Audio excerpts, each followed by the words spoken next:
Afternoon, YouTube. So, it's been a minute since I've posted something up. The last video I had was just me driving around the Turbo Camaro Drag Week car. And I thought I'd do something since I went out to the track.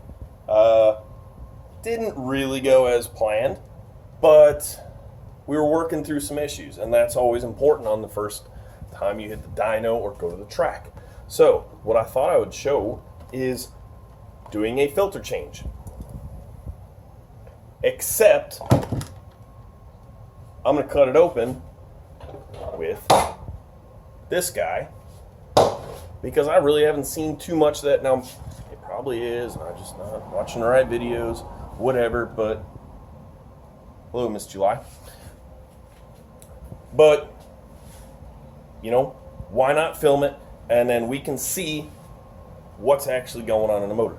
It's pretty simple. You're taking the filter off just like you learned how to do in high school shop class. And yes, there's just as much freedom on the bottom of the motor as there is on top. All right, so once you got filter off, you just put it in there, right? And it kind of works just like a brake line cutting tool. All right, now, if you're going to comment about it being a Fram, you know what? I really don't want to hear it. This filter was on this motor for maybe 150 miles. So quality, I'm really not worried about it. When I bought it, I was looking for the AC Delco filter. They didn't have them in stock, so I grabbed this. Maybe if I would have looked a little bit harder, I could have found it, spent a little bit more time, but I was a bit impatient. So anyways, all you do is just rotate it around. Same way that you do brake lines when you're making them. Alright, once you're through it, you just start pulling it apart. Now, be careful because that tin is really sharp. And it's really hard to do when your hands are covered in oil. So, give me a second. Alright, you get the guts pulled out. And what you're looking for in there is anything that's really signs the motor's eating itself. There's a little bit of dirt, but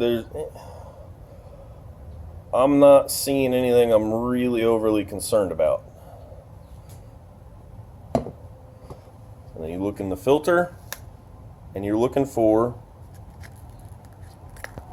gold specks, bearing material, chunks of piston, or anything that looks like the motor is eating itself.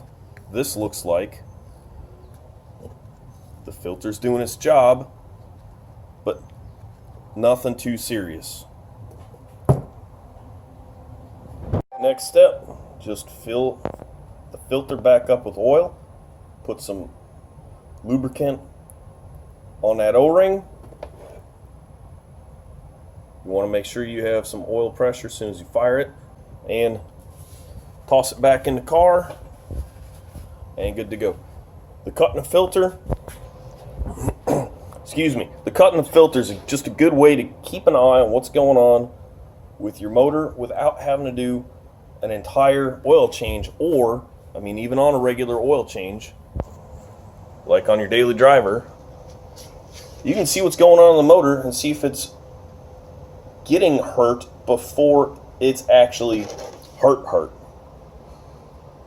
You know, because if there's a time to pull a motor and have it go bad, or, you know, pull a motor before it goes bad, the time is to do it in the driveway rather than on the side of the dang road.